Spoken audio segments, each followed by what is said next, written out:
Pandalam Thottakkonam government higher secondary സ്കൂളിലെ 5ാം class വിദ്യാർത്ഥികളുടെ നേതൃത്വത്തിൽ സ്കൂളിൽ ഭക്ഷ്യമേള നടത്തി.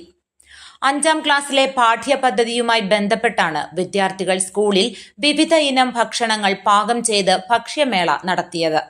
ഭക്ഷ്യമേള പന്തളം നഗരസഭാ കൗൺസിലർ KR വിജയകുമാർ ഉദ്ഘാടനം ചെയ്തു. PTA പ്രസിഡന്റ് MG മുരളീധരൻ അധ്യക്ഷനായിരുന്നു. Pandalam AEO P Usha, SMC chairman KH Shiju, school principal G Sunilkumar, പ്രഥമ അധ്യാപകൻ P Udayan, senior assistant R Kanchana, social science club coordinator Jose Mathai, അധ്യാപിക നീമ, P ബാബു എന്നിവർ സംസാരിച്ചു.